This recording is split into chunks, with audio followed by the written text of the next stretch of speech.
అసెంబ్లీకి పంపించి ఎమ్మెల్యేగా కంటెస్ట్ చేయించినందుకు, పశ్చిమ నియోజకవర్గ ప్రజలు నన్ను ఎన్నుకొని ఈ సభకి పంపించినందుకు ధన్యవాదాలు చెప్తూ,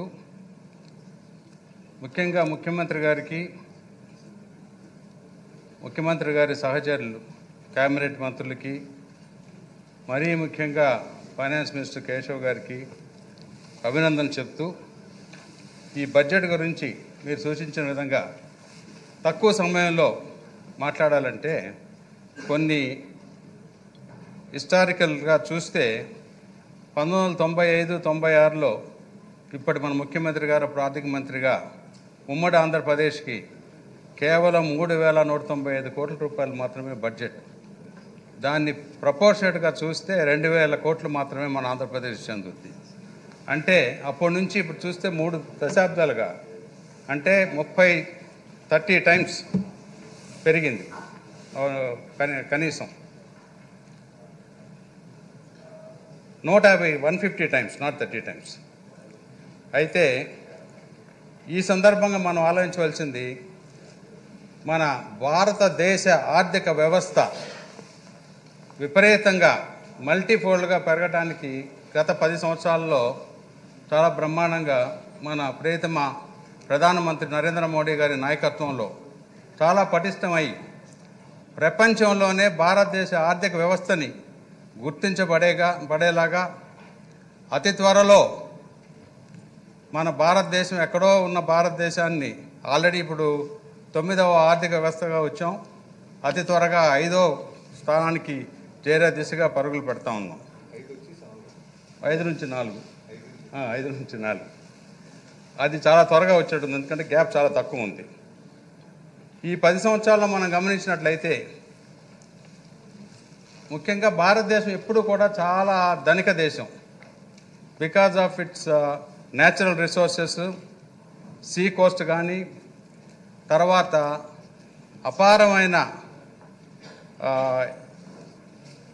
మన కల్చర్, భారతదేశ కల్చర్ కూడా చాలా విలువైన కల్చర్. మన దురదృష్టవశాత్తు స్వతంత్ర భారతదేశం వచ్చినాక మన పాలకులు ఎవరైనా సరే, రాజకీయ పార్టీలు వాటిని గమనించకుండా కేవలం రాజకీయానికే వాడుకొని ఆర్థిక వ్యవస్థని పెంపొందించలేకపోయారు. దాంతో country is rich but people are poor అనే స్థాయికి మనం పడిపోయాం. అయితే ఇప్పుడు ప్రవేశపెట్టిన బడ్జెట్ అనుమానం లేకుండా ఇది చక్కగా కేంద్ర ప్రభుత్వంలో ఎన్డీఏ ప్రభుత్వం ఏదైతే దిశగా వెళుతుందో, అంటే యాస్పిరేషనల్ బడ్జెట్, అదే దిశలో ఈ బడ్జెట్ను కూడా ప్రవేశపెట్టారు.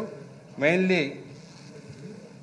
ఎకనామిక్ డెవలప్మెంట్ని, సోషల్ వెల్ఫేర్ని, సామాజిక న్యాయాన్ని, సామాజిక సమతుల్యాన్ని పాటిస్తూ ఈ బడ్జెట్ని ప్రవేశపెట్టడం జరిగింది. చాలా సంతోషం.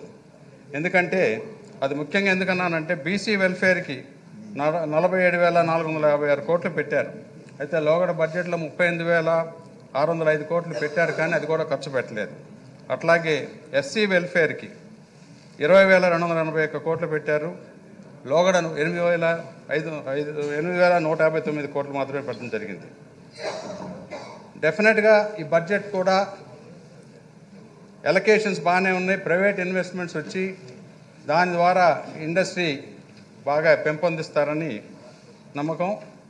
ముఖ్యంగా దాని మీద మనం శ్రద్ధ చూపించవలసిన విషయం ఏంటంటే, గత 5 సంవత్సరాల్లో అప్పటి పాలకులు కనీసం ఒక్క ఇటుక రాయి కూడా పెట్టకుండా పూర్తిగా ఇన్ఫ్రాస్ట్రక్చర్ మీద, డెవలప్మెంట్ మీద ఇగ్నోర్ చేశారు.